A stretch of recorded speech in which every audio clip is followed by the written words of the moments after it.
좀 전에 우리가 잠시 영상을 보면서 전도를 왜 하기 힘들까요? 많은 분들이 그럽니다. 일단 마음이 좀 두렵기도 하고, 내가 어떤 말을 하면 상대방이 어떻게 반응할까 하기도 하고, 또 무슨 말을 해야 될지, 내가 친한 친구인데 괜히 복음을 전했다가 친구와 결별하면 어떡하나 뭐 등등의 많은 생각이 들 것입니다. 그런데 전도를 하면은 생각 밖에 놀란 일들이 일어납니다. 전도합시다라는 말을 하기 쉽지만은 전도해야 역사가 일어나고, 성경을 읽어야 되는 걸 알지만 성경을 읽어야 변화가 일어나는 것처럼 우리 마음속에 전도해야 되는데라는 부담으로 끝나면 안 되고요. 여러분, 개인적으로 전도할 수도 있고요. 그 다음에 가족이나 친구를 초청할 수가 있습니다. 교회를 초청하시게 되면 복음을 들을 수가 있고, 또 새가족에 등록하시게 되면 또 복음을 또 들을 수가 있습니다. 그리고 이번에 새지명 축제라는 온 교회가 함께하는 이 초청 주일에 여러분이 기도하시면서 하나님이 부담을 주시는 분들 계시게 되면 한번 초대권도 주시면서 해보세요. 의외로 반응하신 분이 있습니다. 우리가 일에 열심히 동참하셔서 온 교회가 우리 새지명 축제, 또 각 부서마다 전도 축제가 있는데 가을에 열매가 있도록 여러분께서 함께 해주시면 감사를 드리겠습니다. 전도하는 일에 가장 중요하면서도 첫 출발은 내가 어떤 영혼을 위해서 기도하는 것입니다. 기도를 해야 하나님이 역사하시기 때문입니다. 하나님이 내 마음에 부담을 주시는 영혼이 있는데, 중요한 것은 내가 그 영혼을 품고 기도하는 것입니다. 기도의 성자 E.M. 바운즈는 이런 말을 했습니다. 한번 따라 하실까요? 우리가 기도할 때 하나님이 일하십니다. 전도하는 게 부담스러울 수 있어요. 그 전도의 출발은 그 영혼을 품는 것입니다. 그리고 하나님, 이 영혼에게 복음을 전하고 싶고 이분이 꼭 예수를 만나고 싶은 그런 마음으로 기도하는 것이 너무나 중요한 것입니다. 오늘 여러분, 우리는 주어지는 말씀을 통해서 기도에 대한 도전을 받게 될 것입니다. 여러분, 하나님은 기도하는 사람을 통해 역사하십니다. 우리가 기도할 때 하나님은 역사하십니다. 사랑하는 성도 여러분, 이번에 이 전도자 이 축제가요, 온 교우들이 복음을 알고 또 기도하는 그 강렬한 은혜가 있기를 축복합니다. 오늘 우리가 읽은 이 본문에 보면 구약의 한 이야기가 등장합니다. 엘리사 선지자가 경험한 특별한 기적의 장면인데요, 이 엘리사는 구약의 엘리야라는 선지자의 제자입니다. 그의 이 스토리를 읽어보면 깜짝깜짝 놀라는 기적들이 많은데, 오늘 이 기적을 보게 되면 죽은 아이가 살아나는 기적을 보게 됩니다. 이 기적을 통해서 우리는 하나님 예수님을 알지 못하고 잃어버린 영혼들을 어떻게 건지시는지를 우리가 알 수가 있습니다. 엘리사 시대에 수넴 지역에 한 여인이 등장합니다. 이 수넴 여인은 경건한 여인이었습니다. 그래서 엘리사가 전도하러 이렇게 지나가면은 항상 집에 환대를 내서 식사 대접을 하고, 또 얼마나 마음의 은혜를 받았는지 자기 집 한켠에 방을 만들어서 책상을 두고 이 엘리사가 전도하러 다닐 때 쉴 수 있도록 방을 만들어 줄 만큼 아주 경건한 여인이었습니다. 하나님께서는 엘리사를 통해서 이 집에 복을 주셨는데, 그 집에 아들이 없었거든요. 그 아들을 선물로 주셨어요. 노년의 아들을 얻었습니다. 그래서 이 아들을 볼 때마다 너무 행복했습니다. 그런데 비극이 일어났습니다. 하루는 이 아이가 이제 아버지의 추수밭에서 일을 돕는데 갑자기 머리가 아픈 거예요. 머리가 너무너무 아파서 아빠에게 머리가 아프다 하니까 그 아빠가 엄마의 품에 가서 기도를 받아라 한 것 같아요. 엄마에게 가보라 하니까 엄마가 이 아들을 안고 기도하는데요, 이 자꾸 아들이 아프다 하다가 결국 머리가 아파서 죽게 됩니다. 학자들은 말라리아 뇌수막염이 아닌가 하는 그런 의견도 있습니다. 어쨌든지 어머니의 무릎에 앉아서 이 아들이 죽게 됩니다. 돈이 많은 것도 소용이 없고 지위가 높은 것도 소용이 없습니다. 이 사랑하는 아들을 얻었는데 머리가 아프다고 죽어버린 것입니다. 이 아들을 살릴 수 있는 방법을 이 여인이 찾다가 이제 엘리사를 찾아가서 해결을 받습니다. 오늘 저는 여러분께 이 과정을 말씀드리고 싶어요. 엘리사가 죽은 아이를 살리는 이 방법이 우리가 우리의 문제를 해결받는 방법뿐만 아니라 죽은 영혼, 예수님을 알지 못하고 영원한 멸망으로 떨어지는 영혼을 어떻게 살려낼 수 있는가는 귀한 방법을 우리가 발견할 수가 있을 것입니다. 오늘 첫 번째, 죽은 영혼을 살릴 수 있는 방법 첫 번째는요, 죽은 자를 살릴 수 있다는 소망을 가지는 것입니다. 사랑하는 성도 여러분, 예수 믿는 사람들은요 완전히 절망에 떨어지면 안 돼요. 항상 소망을 가지시기를 축복합니다. 이 수님 여인은 이 죽은 아이를 바라볼 때 눈물이 쏟아집니다. 그리고는 어떻게 하는가 하면요, 엘리사가 늘 기도하던 그 방에 이 아이를 데리고 가서 침상에 아이를 누워 놓습니다. 뭔가를 기대하는 것이죠. 그리고는 오랜 그 거리를 지나서 엘리사를 다급하게 찾아갑니다. 왜냐하면 엘리사에게 뭔가 방법이 있을 거라 생각했기 때문이죠. 25절에 보면 이렇게 말씀이 나오는데요, 여러분 25절 한번 보시기 바랍니다. 하나님의 사람이 멀리서, 죄송합니다, 25절 우리 같이 한번 읽을까요? 시작. 드디어 하나님의 사람이 멀리서 그를 보고 자기 사환 게하시에게 이르되 저기 수넴 여인이 도다. 여인이 찾아간 곳은 갈멜산입니다. 거기 엘리사가 있기 때문이죠. 근데 여기 보면은 엘리사라는 이름 대신에 누구를 찾아갔다 그래요? 하나님의 사람을 찾아간 겁니다. 하나님의 사람 엘리사가 멀리서 보니까 수넴 여인이 오고 있는 겁니다. 이런 수넴 여인이 왜 하나님의 사람을 찾아갔을까요? 이 답답한 심정을 털어내놓을 데도 없고 해결할 방법도 없고, 그 당시에 기적이 많이 일어나니까 이 아들을 살리고 싶은데 살릴 수 있는 방법이 없을까? 하나님의 사람을 찾아가는 것입니다. 하나님의 사람을 찾아갔다는 것은 한마디입니다. 하나님을 찾아간 거죠. 여러분, 우리의 인생의 문제 해결은 하나님의 손에 있는 줄로 믿습니다. 아픔과 슬픔이 북받쳐 오를 때, 정말 내 인생에 그렇게 너무나 귀했던 자녀가 큰 고통을 겪는다든지, 죽을 병에 걸렸다든지, 헤어나올 수 없는 고난이 있다든지, 그럴 때 여러분 우리는 하나님의 사람, 다시 말하면 하나님을 찾아가야 됩니다. 왜냐하면 이 여인은 믿음이 있었기 때문입니다. 엘리사를 통해서 하나님이 살릴 수 있다, 이 믿음이 있었기 때문인데요, 여러분 30절에 한번 보시길 바랍니다. 여인이 얼마나 절박하게 소망과 믿음을 가지고 있는가. 비록 슬픔과 불안이 있지만은 믿음으로 이겨내는데요, 우리 30절입니다. 아이의 어머니가 이르되 여호와께서 살아계심과 당신의 영혼이 살아계심을 두고 맹세하노니 내가 당신을 떠나지 아니하리라. 엘리사가 이에 일어나 여인을 따라가니라. 여러분 여기서 뭐라 말하고 있습니까? 이 아이의 어머니 수님 여인이 엘리사에게 말하죠. 하나님이 살아계시고 당신이 살아계신 것 쓰고 내가 맹세하는데 나는 절대로 당신을 떠날 수가 없습니다. 그리고는 발을 꽉 붙들었거든요. 여러분, 이게 정말 우리가 해야 할 일입니다. 인생의 쓰라림과 고통 속에서 우리는 하나님 안에서 슬퍼해야 됩니다. 제가 여러분께 말씀드리잖아요. 울어도 교회 와서 우시라고요. 마음이 찢어져도 예배 드리다가 여러분 그 아픔을 하나님께 붙들어야 됩니다. 하나님, 절대로 당신을 떠날 수 없습니다. 왜냐하면 다른 데 소망이 없거든요. 여러분, 오늘 이 죽은 아이를 살리는 이 장면은 잃어버린 영혼을 찾는 일에 제가 이렇게 상징적으로 말씀을 드렸습니다. 여러분, 전도하고 싶은 영혼이 있어요. 부모님, 배우자, 친구들 분명히 있습니다.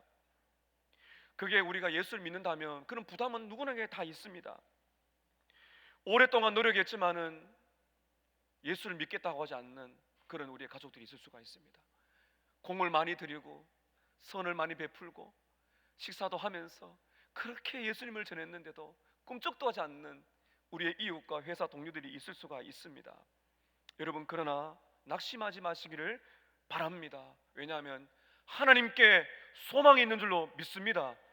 하나님, 우리가 이 고백이 필요해요. 하나님, 전 하나님을 떠나지 않겠습니다. 하나님을 떠나면 안 돼요. 복음을 전하는 일이나 우리 인생의 많은 고난 속에서 우리가 해야 할 일은 하나님을 붙드는 거죠. 하나님을 떠나지 않겠습니다. 여러분, 소망은 하나님께 있는 것입니다. 성도들이 고난 속에서, 또 우리가 예수님 믿는 자답게 살아갈 때 겪는 어려움 속에서, 또 우리가 이게 전도 축제를 통해서 예수님을 전하고자 할 때 많은 어려움이 있지만은 어려움이 있는 게 당연한 것입니다. 어려움이 없다면 우리 신앙생활을 할 필요가 없어요. 어려움이 있는 건 당연하지만은 우리는 소망을 잃어서는 안 된다. 왜냐하면 하나님께 방법이 있기 때문인 줄로 믿습니다. 오늘 두 번째는 인간의 한계를 인정하는 것입니다. 인간의 한계를 인정해야 됩니다. 수넴 여인은 엘리사를 찾아갔습니다. 왜냐하면 엘리사는 하나님의 사람, 기도하는 사람, 말씀의 사람이거든요. 그 사람을 찾아가면 아이가 살릴 수 있다는 희망을 가졌기 때문입니다. 그런데 엘리사는 이 아이를 살릴 수가 없어요. 엘리사는 하나님이 아니기 때문입니다. 이 여인의 문제를 해결하기에는 두 가지 한계점이 있었습니다. 이게 바로 다 저와 여러분의 한계예요. 하나님의 역사를 경험하기 위해서 우리는 한계가 있어요. 인간의 한계를 인정하셔야 됩니다. 우리의 한계를 인정해야 하나님의 역사가 일어나는 거예요. 어떤 한계가 있는가 하면 두 가지가 있는데, 하나는 지식의 한계입니다. 모르는 게 너무 많아요. 우리는 해결 방법을 우리는 알 수 없는 것이 너무 많습니다. 엘리사는 여인이 오고 있는데요, 먼 거리를 보니까 수넴 여인이에요. 자기를 너무나 잘 대접해준 경건한 여인인데, 그 여인이 오고 있는데 이유를 할 수가 없어요. 26절 27절 보시기 바랍니다. 26절입니다. 너는 달려가서 그를 맞아야 이르기를 너는 평안하냐, 내 남편이 평안하냐, 아이가 평안하냐 하라 하였더니 여인이 대답하되 평안하다 하고. 엘리사가 이제 종을 통해서 묻습니다. 샬롬, 평안하냐, 쉽게 말하면 인사를 한 거죠. 여인이 왜 오는지 모르고 있는 거죠. 우리 식으로 말하면은 멀리서 찾아왔는데 너무 잘하는 사람인데 안녕하십니까 이렇게 그냥 인사한 겁니다. 근데 여인의 마음에 얼마나 큰 슬픔, 아들이 죽은 슬픔이 있다는 걸 엘리사가 몰라요. 엘리사가 모릅니다. 그래서 평안하냐, 너희 남편은 평안하냐, 아이는 평안하냐, 아이는 평안하냐, 아이가 죽었는데 아이는 평안하냐고 물은 겁니다. 엘리사가 모릅니다. 여인이 평안하다 그렇게 말합니다. 자, 여러분 27절 한번 보시기 바랍니다. 얼마나 우리가 모르는 게 많은지 여러분 27절 함께 읽어볼까요? 시작. 산에 이르러 하나님의 사람에게 나아가서 그 발을 아는지라. 게하시가 가까이 와서 그를 물리치고자 하매 하나님의 사람이 이르되 가만두라. 그의 영혼이 괴로워하지만은 여호와께서 내게 숨기시고 이르지 아니하셨도다 하니라. 여인이 평안합니다라고 말을 했지만 엘리사 앞에 왔을 때 엘리사의 발을 와락 붙듭니다. 견딜 수 없는 슬픔이 있는 거죠. 그때 이제 엘리사가 좀 이상해요. 그래서 뭐라 그럽니까? 영혼이 괴로워하고 있다. 엘리사의 발을 붙드니까 옆에 있는 좋은 게하시가 어디 우리 선생님의 발을 붙드냐고 뿌리치려고 하니까 엘리사가 뭐라 그래요? 가만둬라. 영혼이 괴로운데 여러분 보세요. 27절이죠. 끝에 뭐라고 말하고 있습니까? 그의 영혼이 괴로워하지만은 여호와께서 내게 숨기시고 말씀하지 아니하신다. 몰라요. 여인이 왜 이렇게 힘들어하는지. 여러분 무슨 말입니까? 엘리사는 기도하는 사람이고 경건한 사람이지만은 중요한 겁니다. 엘리사는 하나님이 아닙니다. 여러분 우리가 힘들 때 기도 많이 하신 분 찾아가잖아요. 여러분 저를 찾아오셔가지고 뭐 예를 이런 일이 있다고 생각해 보세요. 목사님, 우리 아이가 이제 고3인데 A 학교를 갈까요? B 학교를 갈까요? 제가 뭐라 그래야 될까요? 제일 좀 기도해 보십시다. 하나님이 기도하면서 여러 가지 선한 길을 열어주시고 아이가 기도하면서 하나님 앞에 그 기도하는 일이 필요한데 기도해 보니까 그 다음 날에 A 학교 가라 합디다 하면 여러분 A 학교 보내시겠어요? 사실 쉬운 문제가 아닙니다. 물론 기도하는 가운데 하나님께서 특별한 은혜를 주셔서 인도할 수는 있어요. 근데 여러분 보세요. 이렇게 기도만을 하는 엘리사는 당대의 최고의 선지자입니다. 어떨 때는요 사람의 마음을 꿰뚫어 알아요. 근데 지금은 몰라요. 하나님께서 말씀하지 않습니다.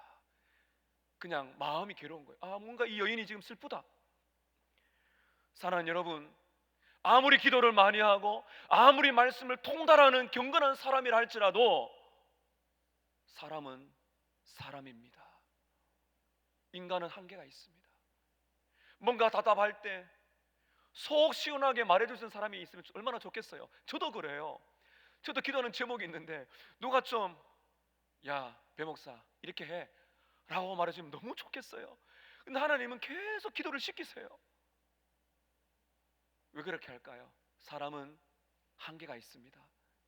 우리가 하나님이 아니에요. 이걸 알아야 하나님의 역사를 경험할 수 있어요. 또 하나의 한계는요, 능력의 한계입니다. 엘리사가 못하는 것이 있습니다. 이 아이가 이제 죽었다는 말을 듣습니다. 깜짝 놀랐죠. 어떻게 아이가 죽었는지. 근데 이 아이, 죽은 아이를 살리려고 엘리사가 이제 방법을 가지고 노력을 하는데 이게 아이를 살릴 수가 없는 겁니다. 자, 여러분 29절 한번 보시길 바랍니다.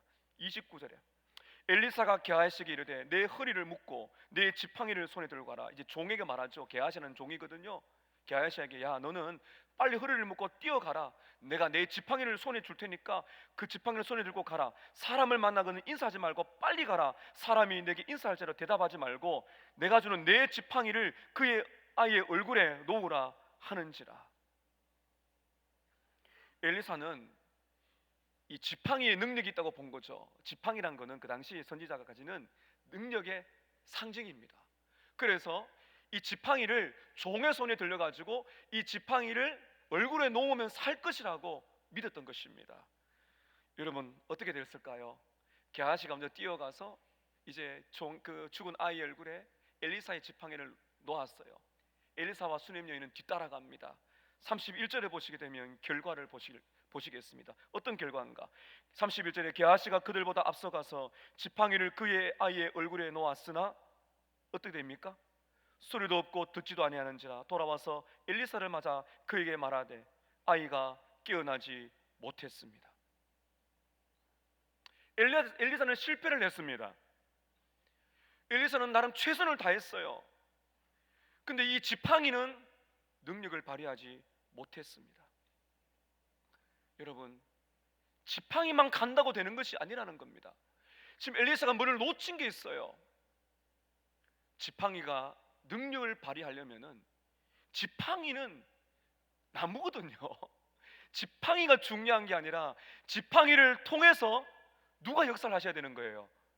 하나님이 역사하셔야 되는 게 아니겠어요? 여러분이 뭐 병들거나 어려울 때 저를 찾아오십니다. 안수기도를 합니다. 안수기도하는 저의 손이 능력이 있는 게 아니고요. 누가 능력이 나타나야 돼요? 누구의 능력이요? 하나님의 능력이 나타나는 거죠.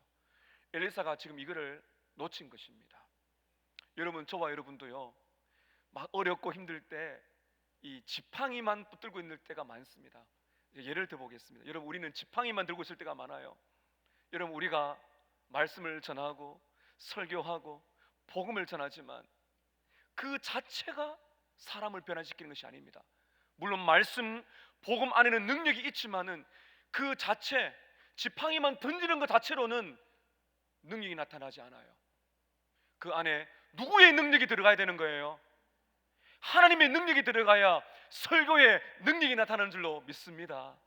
하나님의 능력이 들어가야 전도할 때 전도가 되는 줄로 믿습니다. 하나님의 능력이 나타나야 성경 공부할 때 말씀의 능력이 나타나는 줄로 믿습니다. 근데 지팡이만 딱 던진다고 해가지고 변화가 일어납니까? 그렇지 않습니다.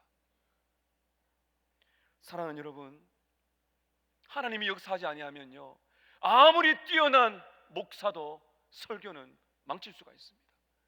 아무리 전도를 잘해도 하나님이 역사하지 아니하시면은 해결할 수 없습니다. 무슨 말입니까, 여러분? 인간의 한계 아시겠습니까? 우리에게는 능력이 없습니다. 하나님이 역사하지 않으시면요, 우리는 아무것도 할 수 없습니다. 우리는 겸손해야 됩니다. 정말 우리에게 필요한 것은 무엇입니까? 설교할 때, 전도할 때, 말씀을 가르칠 때 하나님의 능력이 우리에게 임해야 됩니다. 오늘 마지막 세 번째는 이렇게 이어지죠. 하나님의 능력을 가져오는 기도를 하라는 거예요.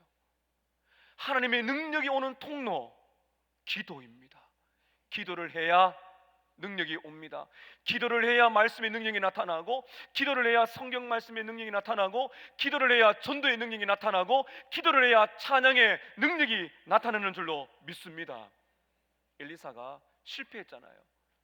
지팡이를 얼굴에 놓았는데 아이가 안 살아나는 거예요. 이때 엘리사가 생각한 겁니다. 자기 스승의 일. 제가 지난주에 청년부 말씀을 나누었는데요. 열왕기상 17장 19절에서 이하에 보면 사르밧 과부의 죽은 아이를 살리는 엘리야가 등장합니다. 그 엘리야가 기도로 살리거든요. 이 엘리사는 그걸 한 거예요. 내가 지금 뭔가를 빠졌구나. 뭔가를 빠졌다는 거예요. 그 중량이 뭔가가 뭐예요? 기도하지 않았구나. 그때 안 것입니다. 그래서 이 엘리사는 하나님 앞에 나와 특별한 기도를 하는 것입니다. 사랑하는 여러분, 능력은 내가 만들어내는 것이 아니에요. 하나님으로부터 능력이 와야 돼요. 하나님의 은혜가 있어야 우리가 사는 줄로 믿습니다. 하나님의 은혜를 받는 것, 이 말씀이 말씀이 되고 전도가 전도가 되고 영혼이 살아날 수 있는 그 비결은 기도가 따라와야 된다는 것입니다.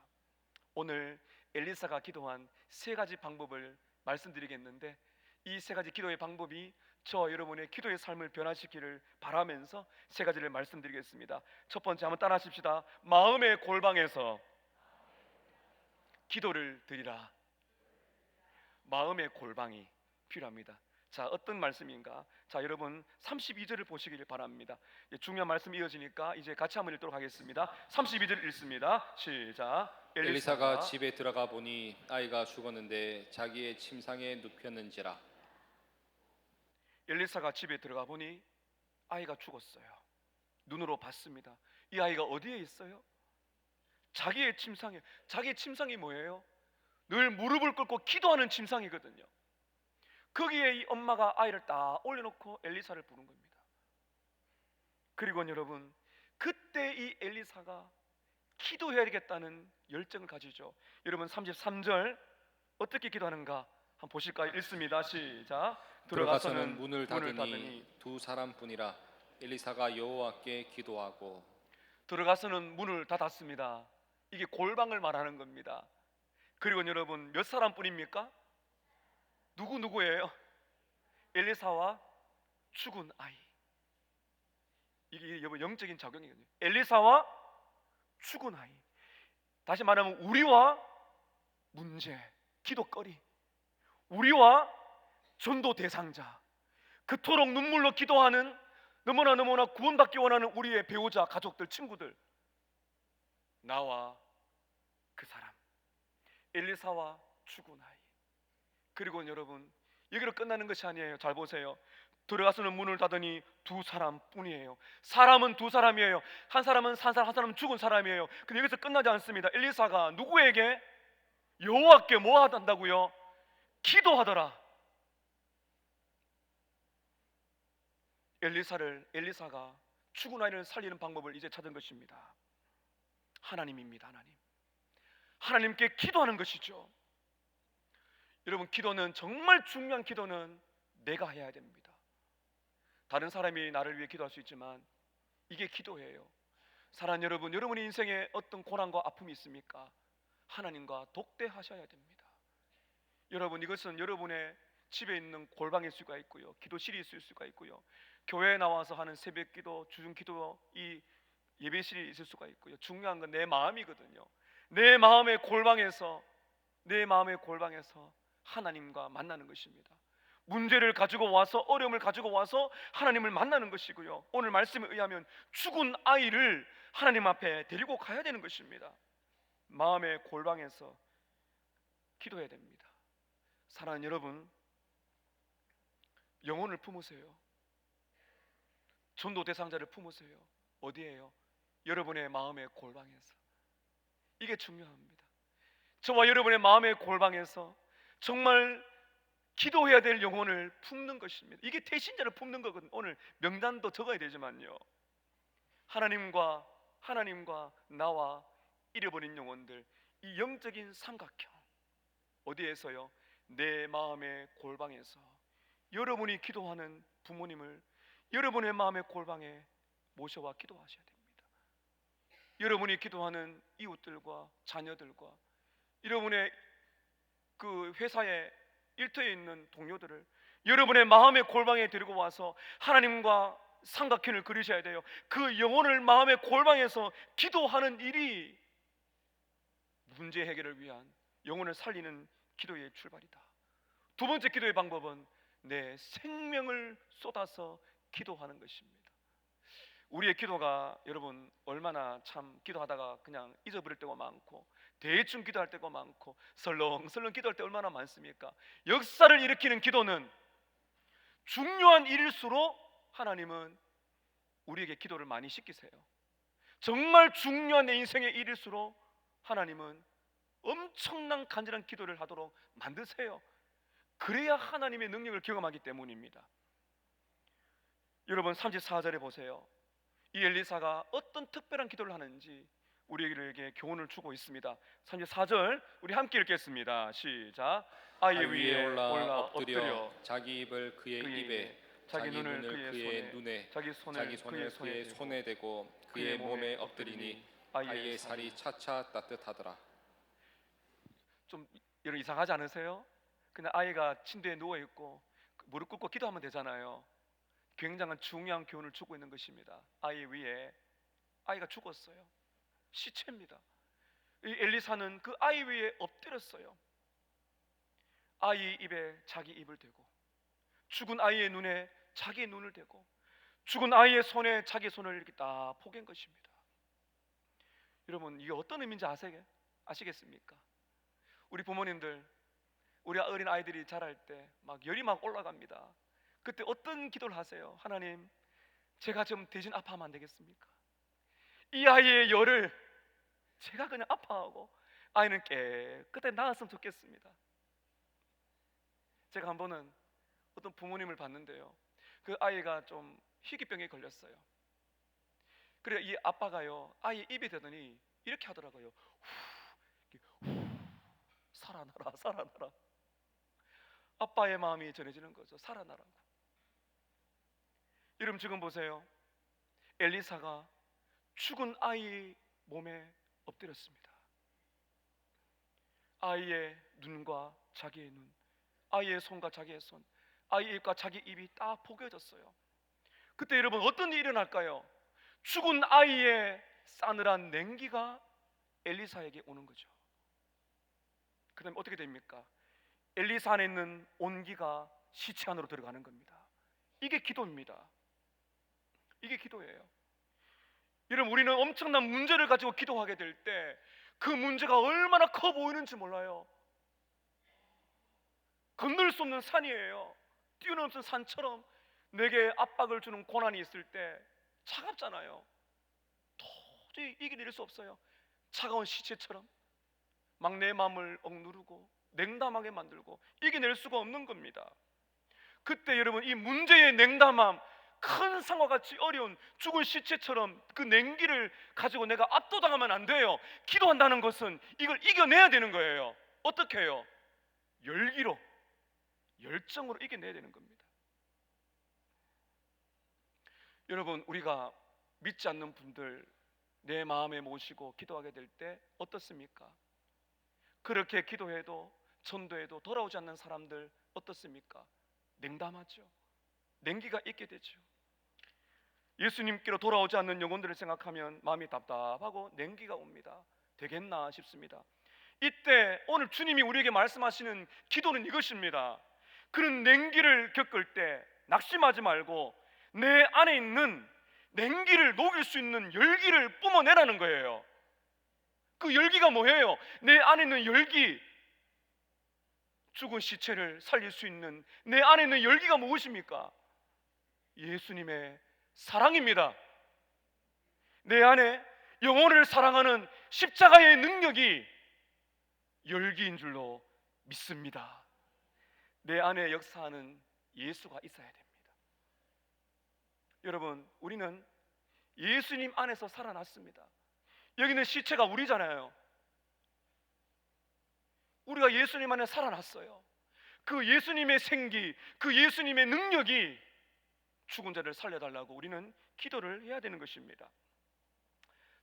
사도행전 3장에 보면 이런 이야기가 나오죠. 베드로와 요한이 늘 기도하는 시간에 성전으로 기도하러 갑니다. 근데 하루는 늘 보던 거린이 구걸을 하는데 평소에는 그냥 지나갔는데 그날따라 마음이 이상해요. 그 영혼이 너무나 마음에 아프게 느껴집니다. 그래서 사도행전 3장 6절에 보면 이 베드로가 그 거린을 바라보며 이렇게 말합니다. 한번 따라 하실까요? 은과 금은 내게 없거니와, 다시 한번 하십시다. 은과 금은 내게 없거니와 내게 있는 것으로, 내게 있는 이것을 너에게 주노니 나사렛 예수의 이름으로 일어나 걸어라. 이것입니다. 베드로가 이렇게 말했잖아요. 내게 있는 것으로 너에게 주노니 나사렛 예수의 이름으로 일어나 걸어라. 사랑하는 성도 여러분, 우리 안에 뭐가 있나요? 우리 안에 뭐가 있어요? 예수가 살아 계십니까? 십자가의 불이 우리 안에 뜨겁게 역사하고 있나요? 나는 안 되지만은 나를 살리신 예수님의 십자가의 그 사랑의 열기가 내 안에 뛰고 있습니까? 우리의 심장의 박동에 예수님의 심장이 있습니까? 이게 중요한 거 아니겠어요? 냉기를 녹아내려면은 열기가 필요합니다. 그 열기가 뭐라고요? 내 안에 계신 예수님, 그 십자가의 대속의 은혜. 여러분, 이것이 우리에게 일어난 일이라고 말씀드렸습니다. 이런 34절 끝을 보세요. 어떤 일이 일어납니까? 아이의 살이 차차 따뜻해지더라. 희망이 보입니다. 여러분, 엘리사가 이 아이 위에 엎드려서 아이의 입에 자기 입을 대고 아이의 눈에 자기의 눈을 대고 아이의 손에 자기 손을 댄 거, 이 장면에서 여러분 우리는 예수님을 볼 수가 있습니다. 지금 이 시체, 죽은 아이의 시체는 우리예요. 엘리사는 엎드렸는데 바로 예수님을 모습을 보여주는 거예요. 우리의 눈은 예수를 볼 수가 없었습니다. 우리의 입은 예수님을 찬양할 수 없었습니다. 우리의 손은 하나님을 붙들 수가 없었던 죽은 자녀들이었어요. 근데 예수님은 우리 위에 엎드리셨습니다. 예수님은 나의 죽음을 예수님이 맛보셨습니다. 시체의 냉기가 엘리사에게 넘어가는 것처럼 나의 죄가 예수께로 넘어간 줄로 믿습니다. 엘리사에게는 온기가 그 시체에게 들어가 따뜻하게 만들어 준 것처럼 예수님의 그 부활의 생명이 내 안에 들어와 내가 의인이 된 줄로 믿습니다. 여러분, 그것입니다. 내 죄가 예수께로 넘어가고 내 안에 있는 죽음과 죄의 냉기가 예수님께로 넘어가고 예수님 안에 있는 사랑의 불꽃이 내 안에 들어와서 내 죄가 용서받고 내가 살아나게 된 것입니다. 에베소서 2장 1절에 보면 바울이 이렇게 말합니다. 허물과 죄로 죽었던 우리를 살리셨도다. 이것이 예수님의 사랑인 것입니다. 여러분, 죽은 자를 살리는 것은 내가 할 수 있는 것이 아닙니다. 내 안에 예수가 있습니까? 내 안에 십자가가 있습니까? 나를 통하여, 이걸 주님이 원하고 계신 거거든요. 나를 통하여 기도를 할 때 내가 알아요. 내 안에 사랑이 부족하구나. 내 안에 저 영혼을 향한, 저 영혼이 내가 복음을 전하지 아니하면 영원한 멸망에 떨어지는데 창원의 95만의 잃어버린 영혼들이 이렇게 살아가면서도 내가 그들을 바라보면서도 기도에 눈물이 없는 나의 차가운 마음이 느껴지는 것입니다. 내가 복음을 전하지 아니하면 여러분, 창원의 95만의 잃어버린 영혼들은 지옥에 갑니다. 내가 복음을 전하지 아니하면 이 땅의 수많은 영혼들이, 가족들이 영원한 멸망에 떨어질 거예요. 주님이 말씀하십니다. 내 안에 있는 예수의 불꽃으로 기도하라. 여러분, 부족하지만 저 여러분이 오늘 이 말씀처럼 기도하게 될 때 내 안에 예수의 사랑, 십자가의 능력이 풍성해지시기를 축복합니다. 그걸 가지고 기도하시길 바랍니다. 이 사랑의 불꽃으로 냉담한 영혼을 녹여낼 수 있는 이 은혜가 있기를 축복합니다. 여러분, 뿐만 아니라 제가 말씀드렸습니다. 큰 산처럼 죽은 시체처럼 느껴지는 많은 고난을, 그 냉담한 마음 속에서 여러분 낙심하지 마십시오. 여러분의 마음을 그렇게 차갑게 만드는 수많은 고난 속에 함몰되지 마십시오. 하나님의 사랑을 누리십시오. 하나님의 사랑과 은혜가 내 마음에 불같이 임하면 많은 고난이 있다 할지라도 능히 이겨낼 줄로 믿습니다. 여러분, 생명을 건 기도 필요합니다. 그 기도를 통해서 우리는 고난을 이겨내고 기도하는 죽은 영혼이 살아나는 역사가 일어나게 되는 것입니다. 마지막 세 번째 기도의 방법은요, 인내하면서 기도하는 것입니다. 인내하셔야 됩니다. 오늘 말씀에 보면 여러분 34절 끝을 보세요. 그의 몸에 엎드리니 아이의 살이 차차 따뜻해졌습니다. 살이 따뜻해졌습니다. 온기가 들어간 거예요. 놀라운 기적이 아닙니까? 그런데 완전히 살아난 것은 아니죠. 그래서 엘리사가 뭘 하는가? 35절 보세요. 엘리사가 내려서 집 안에서 한번 이리저리 다니고 다시 아이 위에 올라 엎드리니 아이가 7번 재채기 하고 눈을 뜨는지라. 7번이라는 건 완전 숫자를 말하는 거거든요. 다시 기도했다는 겁니다. 여러분, 살이 따뜻해지는 거 귀하지만 만족했으면 안 됩니다. 살아나야 됩니다. 그리고 여러분, 어떤 분이 교회 와서 예배 드리는 것으로 만족해서는 안 돼요. 성경 공부하는 것으로 만족해서는 안 돼요. 아이, 교회 오니까 참 마음이 편하네요. 만족할 수 없어요. 우리의 만족은 뭐예요? 그 영혼이 예수님을 만나는 것입니다. 살아나는 거죠.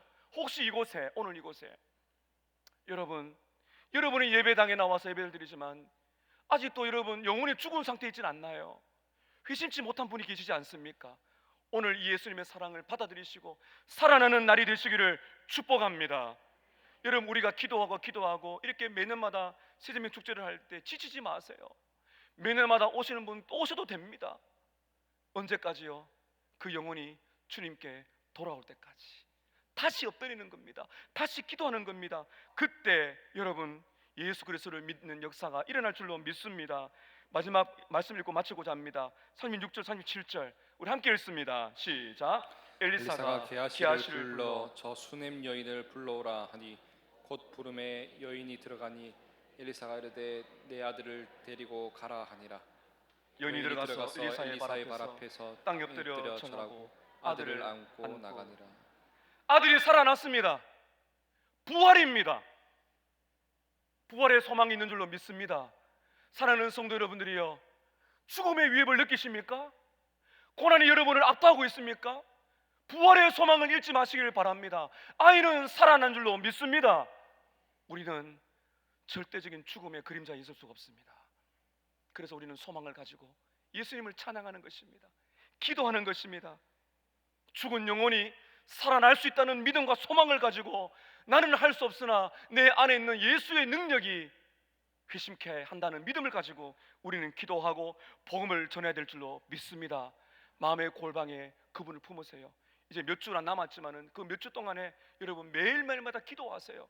하나님께서 역사하실 줄로 믿습니다. 인내할 때 놀라운 추수의 계절이 올 줄로 믿고 저와 여러분 안에 이 살아있는 뜨거운 열기, 예수의 열기가 냉기를 앗아내고 뜨겁게 역사하는 복된 날 되시기를 주님의 이름으로 축복합니다.